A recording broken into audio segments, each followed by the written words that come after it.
আসসালামু আলাইকুম প্রিয় সপ্তম শ্রেণীর শিক্ষার্থীরা, বিএনআইএস হোম স্কুলের পক্ষ থেকে আপনাদেরকে স্বাগত জানাচ্ছি। আমি মোহাম্মদ আলমগীর হোসেন, সহকারী শিক্ষক ইংরেজি। প্রিয় শিক্ষার্থীরা, আজ আপনাদের ইংরেজি দ্বিতীয় পত্র এর একটি গুরুত্বপূর্ণ topic assertive two imperative sentence নিয়ে আলোচনা করব। যে ট্রান্সফরমেশন অফ সেন্টেন্স অ্যাসার্টিভ থেকে কীভাবে ইম্পারেটিভ করা হয় বা করা যায়। প্রথমে আমরা ইম্পারেটিভ সেন্টেন্স কাকে বলে সেটা জেনে নেব, তারপরে আমরা ইম্পারেটিভ সেন্টেন্স অ্যাসার্টিভ থেকে কীভাবে আমরা ইম্পারেটিভ সেন্টেন্সে পরিণত করব সেটা জেনে নেব। প্রিয় শিক্ষার্থীরা, আজকে আপনাদের ক্লাস নাম হলো 5 এবং আজকের ক্লাসে আপনাদের কোনো এসডব্লিউ নেই। আমরা প্রথমে ইম্পারেটিভ সেন্টেন্সের স্ট্রাকচার দেখে নেব। যে ইম্পারেটিভ সেন্টেন্স যে সকল বাক্য দ্বারা আদেশ, নিষেধ, অনুরোধ, উপদেশ, পরামর্শ, নির্দেশ ইত্যাদি প্রদান করা হয় তাকে ইম্পারেটিভ সেন্টেন্স বলে। যে প্রিয় শিক্ষার্থীরা, আমরা যখন কাউকে কোনো বাক্য দ্বারা আদেশ, নিষেধ, অনুরোধ, উপদেশ, পরামর্শ, নির্দেশ ইত্যাদি প্রদান করব, তখন আমরা সে সকল বাক্যকে ইম্পারেটিভ সেন্টেন্স বলবো। এখন আমরা অ্যাসার্টিভ থেকে কিভাবে ইম্পারেটিভ সেন্টেন্স করব সেই নিয়মগুলো আমরা জেনে নেব। অ্যাসার্টিভ থেকে ইম্পারেটিভ করার জন্য আমরা সাধারণত 8টা রুল ফলো করব। সেই 8টা রুল এখানে দেয়া আছে। প্রথমে আমরা দেখে নেব যে অ্যাফার্মেটিভ সেন্টেন্সের সাবজেক্ট ইউ হলে, মানে হ্যাঁ বোধক বাক্য এর সাবজেক্ট ইউ হলে ইম্পারেটিভ করার সময় আমরা প্রথমে মেইন ভার্বের প্রেজেন্ট বেস ফর্ম বসাবো। মেইন ভার্বের প্রেজেন্ট বেস ফর্ম বসাবো এবং তারপর এক্সটেনশন বসাবো। মেইন ভার্বের পূর্বে যে সকল শব্দ থাকবে সবগুলো বাদ দিতে হবে। যেমন you should take exercise regularly, এটা অ্যাসার্টিভ সেন্টেন্স আছে যে you should take exercise regularly, তোমার প্রতিদিন ব্যায়াম করা উচিত। এই বাক্যটা ইউ দিয়ে শুরু হয়েছে, যে এটা হ্যাঁ বোধক অ্যাফার্মেটিভ সেন্টেন্স। এই বাক্যটা হলো হ্যাঁ বোধক এবং এর সাবজেক্ট হলো ইউ। ইউ থাকার কারণে আমরা যখন ইম্পারেটিভ করবো তখন মেইন ভার্ব টেক, আমরা টেকের বেস ফর্ম, মেইন ভার্বের বেস ফর্ম। বেস ফর্ম মানে মেইন ভার্বের প্রেজেন্ট ফর্ম, তার শেষে কখনো এস অথবা ইএস অথবা আইএনজি কিছুই বসতে পারবে না। এই জন্য আমরা এখানে টেক বসালাম এবং এক্সটেনশন হলো এক্সারসাইজ রেগুলারলি। এই যে বাকি অংশটা আমরা এখানে বসিয়ে দিলাম, আমার ইম্পারেটিভ সেন্টেন্স হয়ে গেল। তাহলে 1 নম্বর রুল আমরা পেলাম, যদি অ্যাফার্মেটিভ সেন্টেন্সের সাবজেক্ট ইউ হয় তাহলে আমরা মেইন ভার্বের প্রেজেন্ট বেস ফর্ম বসাবো এবং এক্সটেনশন বসাবো। এখন আমরা দেখবো যে নেগেটিভ সেন্টেন্সের সাবজেক্ট ইউ হলে শুরুতে আমরা ডু নট বসাবো। নেগেটিভ সেন্টেন্সের সাবজেক্ট ইউ হলে ডু নট, মেইন ভার্বের present base form plus extension. দেখেন you shouldn't waste your time, এটা অ্যাসার্টিভ সেন্টেন্সে আছে। নেগেটিভ সেন্টেন্সে অ্যাসার্টিভ সেন্টেন্স 2 প্রকার, অ্যাফার্মেটিভ এবং নেগেটিভ।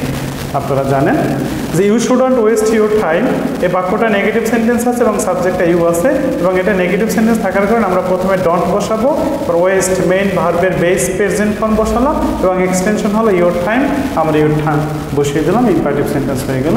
এখন যখন আমরা নেগেটিভ সেন্টেন্সে নেভার থাকবে, যে নেভারযুক্ত নেগেটিভ সেন্টেন্স এর সাবজেক্ট ইউ হলে, মানে যে সকল বাক্যে নেভার থাকবে এবং সে সকল বাক্যে সাবজেক্ট যদি ইউ হয় তখন আমরা সেই বাক্যকে ইম্পারেটিভ করার সময় শুরুতে নেভার বসাবো, তারপরে মেইন ভার্বের প্রেজেন্ট বেস ফর্ম বসাবো প্লাস এক্সটেনশন বসাবো। রুল দেখে নেব, you should never miss any class, তোমার কখনো কোনো ক্লাস মিস করা উচিত নয়। এটা নেগেটিভ সেন্টেন্স এবং এই সেন্টেন্সটা নেভার দিয়ে নেগেটিভ হয়েছে, এখানে কোনো নট নেই। যখন কোনো বাক্যে নট থাকবে না, নেভার দিয়ে নেগেটিভ হবে, তখন আমরা শুরুতে নেভার বসাবো, তারপরে মেইন ভার্বের প্রেজেন্ট বেস ফর্ম বসাবো, তারপরে এক্সটেনশন বসাবো। এখানে আমি নেভার বসালাম, মেইন ভার্বের প্রেজেন্ট বেস ফর্ম এবং এনি ক্লাস হলো এক্সটেনশন আমরা বসালাম। রুল নাম্বার 4, রুল নাম্বার 4-এ অ্যাফার্মেটিভ সেন্টেন্সের সাবজেক্ট ইউ না হলে, এতক্ষণ আমরা দেখলাম যে অ্যাফার্মেটিভ সেন্টেন্সের সাবজেক্ট ইউ হলে আমরা কিভাবে সেটা ইম্পারেটিভ করব। এখন অ্যাফার্মেটিভ সেন্টেন্সের সাবজেক্ট যদি ইউ না হয় তাহলে আমরা কিভাবে করব, যে আমরা তাহলে লেট বসাবো প্লাস সাবজেক্টের অবজেক্টিভ ফর্ম বসাবো প্লাস মেইন ভার্বের প্রেজেন্ট বেস ফর্ম বসাবো প্লাস এক্সটেনশন বসাবো। যেমন উই শুড ওবে ইউর প্যারেন্টস, এটা অ্যাফার্মেটিভ সেন্টেন্স এবং এই সেন্টেন্সের সাবজেক্টটা ইউ আছে, এখানে কোনো ইউ নেই, এটা ইউ উই ফার্স্ট পারসন আছে, এই জন্য আমরা প্রথমে লেট বসাবো, সাবজেক্টের অবজেক্টিভ ফর্ম আস এবং মেইন ভার্বের present base form ওবে our parents. এখানে আওয়ার প্যারেন্টস এক্সটেনশন বসিয়ে দিলাম, আমার ইম্পারেটিভ সেন্টেন্স হয়ে গেল। এখন আমরা 5 নাম্বার রুল নিয়ে আলোচনা করব যে নেগেটিভ সেন্টেন্সের সাবজেক্ট ইউ না হলে, যে নেগেটিভ সেন্টেন্সের সাবজেক্ট ইউ না হলে এবং সাবজেক্টটা ফার্স্ট পারসন ও থার্ড পারসন হলে, যে নেগেটিভ সেন্টেন্সের সাবজেক্ট যখন ইউ হবে না, সাবজেক্টটা ফার্স্ট পারসন ও থার্ড পারসন হলে প্রথমে লেট বসাবো, সাবজেক্টের অবজেক্টিভ ফর্ম বসাবো প্লাস নট বসাবো প্লাস মেইন ভার্বের প্রেজেন্ট বেস ফর্ম বসাবো প্লাস এক্সটেনশন বসাবো। যেমন they must not run in the sun, এখানে সেন্টেন্সের সাবজেক্টটা হলো থার্ড পারসন। যখন নেগেটিভ সেন্টেন্সের সাবজেক্টটা ফার্স্ট পারসন অথবা থার্ড পারসন থাকবে তখন আমরা লেট বসাবো, সাবজেক্টের অবজেক্টিভ ফর্ম বসাবো, তারপরে নট বসাবো এবং মেইন ভার্বের প্রেজেন্ট ফর্মের বেস ফর্ম প্লাস এক্সটেনশন বসাবো। এই জন্য এখানে লেট, সাবজেক্টের অবজেক্টিভ ফর্ম নট, মেইন ভার্বের প্রেজেন্ট ফর্মের বেস ফর্ম প্লাস এক্সটেনশন। তারপরে আমরা রুল নাম্বার 6 আসবো। 6 হলো নেগেটিভ সেন্টেন্সের সাবজেক্ট নাউন হলে, যখন নেগেটিভ সেন্টেন্সের সাবজেক্ট নাউন হবে তখন আমরা ইম্পারেটিভ করার সময় শুধু নটটা লেটের পরে বসিয়ে দেবো, তারপরে নাউন বসাবো, তারপরে মেইন ভার্বের প্রেজেন্ট বেস ফর্ম বসাবো, তারপরে এক্সটেনশন বসাবো। যে সালিহিন ডাজন্ট টেল আ লাই, সালিহিন মিথ্যা কথা বলে না, এটা নেগেটিভ সেন্টেন্স এবং এই সেন্টেন্সের সাবজেক্ট হলো নাউন সালিহিন, এই জন্য আমরা লেট বসিয়ে সালিহিন নাউনটা বসাবো। এরপরে দেখেন এই যে নটটা নাউনের পরে বসিয়ে মেইন ভার্বের প্রেজেন্ট বেস ফর্ম বসালাম টেল, তারপরে এক্সটেনশন হলো আলাই। তারপরে আমরা 7 নাম্বার রুল দেখে নিব, you are requested to plus ভার্বের present base form plus extension. যদি কোনো sentence you are requested to থাকে প্লাস ভার্বের প্রেজেন্ট ফর্মের প্রেজেন্ট বেস ফর্ম থাকে, তাহলে আমরা ইউ আর রিকোয়েস্টেড টুর পরিবর্তে আমরা প্লিজ বসাবো এবং ইউ আর রিকোয়েস্টেড টুর পরে যে ভার্বের প্রেজেন্ট বেস ফর্ম আছে সেটা বসিয়ে বাকি অংশ বসিয়ে দিব। এখানে দেখেন you are requested to help me do the sum, তোমাকে অঙ্কটা করে দিতে আমাকে সাহায্য করতে বলা হলো, অনুরোধ করা হলো। এখানে please help me do the sum, অঙ্কটা করতে আমাকে সাহায্য করো। ইউ রিকোয়েস্টেড টুর পরিবর্তে প্লিজ বসালাম এবং টু এর পরে যতটুকু অংশ আছে আমরা প্লিজ এর পরে ততটুকু অংশ বসিয়ে দিলাম, তাহলে আমার ইম্পারেটিভ সেন্টেন্স হয়ে গেল। এখন আমরা সর্বশেষ রুল আমরা 8 নং নিয়ে আলোচনা করব। যদি কোনো সেন্টেন্সে ইউ আর ফরবিডেন থাকে প্লাস টু থাকে প্লাস ভার্বের প্রেজেন্ট বেস ফর্ম থাকে প্লাস এক্সটেনশন থাকে, তাহলে আমরা প্রথমে ডু নট বসাবো, ভার্বের প্রেজেন্ট বেস ফর্ম বসাবো প্লাস এক্সটেনশন বসাবো। যেমন দেখেন you are forbidden to play in the rain, তোমাকে বৃষ্টিতে খেলা করতে নিষেধ করা হলো। এখন দেখেন ইউ আর ফরবিডেন টুর পরে প্লে ভার্বের বেস প্রেজেন্ট ফর্ম আছে, আমরা ইউ আর ফরবিডেন টুর পরিবর্তে ডন্ট বসালাম, তারপরে মেইন ভার্বের প্রেজেন্ট বেস ফর্ম প্লে বসালাম, এরপর ইন দ্য রেইন এক্সটেনশন বসালাম, আমার ইম্পারেটিভ সেন্টেন্স হয়ে গেল।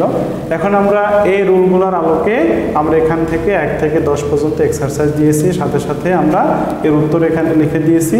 প্রিয় শিক্ষার্থীরা, আপনারা এখান থেকে উত্তরগুলো এক্সারসাইজগুলো দেখে নেবেন এবং উত্তরগুলো দেখে নেবেন। এখানে দেখেন 1 নাম্বার এক্সারসাইজে আছে you should take exercise regularly, এখানে অ্যাফার্মেটিভ সেন্টেন্সের সাবজেক্ট ইউ হয়েছে, এজন্য আমি মেইন ভার্ব প্লাস এক্সটেনশন দিয়ে ইম্পারেটিভ করেছি। You shouldn't look down upon the poor, তোমার গরিবদেরকে অবজ্ঞা করা উচিত নয়, এখানে নেগেটিভ সেন্টেন্সের সাবজেক্ট ইউ হয়েছে, এজন্য আমরা ডন্ট দিয়ে মেইন ভার্বের প্রেজেন্ট বেস ফর্ম বসিয়ে এক্সটেনশন বসিয়ে দিয়েছি, ইম্পারেটিভ সেন্টেন্স হয়েছে। এক্সাম্পল 3তে দেখেন উই শুড রিড অ্যাটেন্টিভলি, এখানে অ্যাসার্টিভ সেন্টেন্সের সাবজেক্টটা উই হয়েছে, দ্যাট মিন্স ফার্স্ট পারসন হয়েছে, এই জন্য আমরা লেট বসিয়েছি, সাবজেক্টের অবজেক্টিভ ফর্ম, মেইন ভার্বের প্রেজেন্ট বেস ফর্ম এবং এক্সটেনশন বসিয়েছি। 4 নাম্বার এক্সাম্পল যে we shouldn't keep late hours at night, আমাদের রাত্রে জাগা উচিত নয়। এখন দেখেন এখানে সাবজেক্টটা ফার্স্ট পারসন হয়েছে, এই জন্য লেট, সাবজেক্টের অবজেক্টিভ ফর্ম এবং নেগেটিভ হওয়ার কারণে যে সাবজেক্টের অবজেক্টিভ ফর্মের পরে আমি একটা নট বসিয়েছি, তারপরে মেইন ভার্বের প্রেজেন্ট বেস ফর্ম এবং এক্সটেনশন বসিয়েছি। এরপর 5 number rule you are requested to give me a glass of water, তোমাকে 1 গ্লাস পানি দেওয়ার জন্য আমাকে অনুরোধ করা হলো, এখানে ইউ আর রিকোয়েস্টেড টুর পরিবর্তে প্লিজ এবং give me a glass of water, এই যে এখানে আছে আমরা please give me a glass of water বসিয়ে দিলাম। You are forbidden to play in the rain, you are forbidden টুর পরিবর্তে ডন্ট বসালাম, তারপরে এই যে প্লে বসালাম, ইন দ্য রেইন এক্সটেনশন বসালাম। 7 নাম্বার শিথিল ডাজন্ট ডিসওবে হিজ প্যারেন্টস, শিথিল তার বাবা মাকে অবহেলা করে না, অবজ্ঞা করে না, এখানে সাবজেক্টটা নাউন হয়েছে, এই জন্য লেট নট শিথিল ডিসওবে হিজ প্যারেন্টস, এখানে শিথিল সাবজেক্টটা নাউন হওয়ার কারণে এবং নেগেটিভ হওয়ার কারণে আমরা নটটা লেটের পরে বসিয়েছি। You should think before you leave, যে তুমি কোনো কাজ করার আগে তোমার চিন্তা করা উচিত। এখানে সাবজেক্টটা ইউ হয়েছে, এজন্য আমরা মেইন ভার্বের প্রেজেন্ট বেস ফর্ম বসিয়েছি, তারপরে আমরা বাকি অংশ বসিয়ে দিয়েছি যে ইউ শুড বা থিঙ্ক বিফোর লিভ, কারণ আমরা জানি সেকেন্ড পারসন কখনো ইম্পারেটিভ সেন্টেন্সে বসতে পারে না। 9 নম্বর rule, we don't look down upon the poor. এখানে নেগেটিভ সেন্টেন্সের সাবজেক্টটা ফার্স্ট পারসন হয়েছে, এজন্য লেট, তারপরে সাবজেক্টের অবজেক্টিভ ফর্ম, তারপরে নট, তারপরে বাকি অংশ বসিয়ে দিয়েছি। তারপরে দে অট টু ওবে দেয়ার প্যারেন্টস, যে তারা তাদের বাবা মাকে অবশ্যই মেনে চলতে হবে তাদেরকে, এটা সাবজেক্টের থার্ড পারসন, আমরা লেট বসিয়েছি। সাবজেক্টের অবজেক্টিভ ফর্ম, মেইন ভার্বের প্রেজেন্ট বেস ফর্ম এবং এক্সটেনশন বসিয়েছি।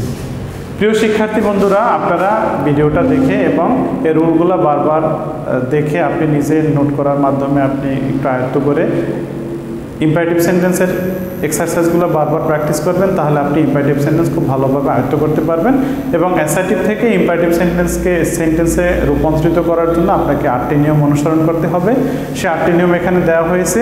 আপনাকে বুঝতে হবে সাবজেক্টটা সেকেন্ড পারসন আছে নাকি ফার্স্ট পারসন এবং থার্ড পারসন, এবং সাবজেক্টটা নাউনে আছে কিনা, এ সকল বিষয়ে আপনি খেয়াল করে যদি অ্যাসার্টিভ থেকে ইম্পারেটিভ সেন্টেন্সে ট্রান্সফরমেশন করেন, তাহলে ইনশাল্লাহ আপনি খুব ভালোভাবে অ্যাসার্টিভ থেকে ইম্পারেটিভ সেন্টেন্সে ট্রান্সফরমেশন করতে সক্ষম হবেন।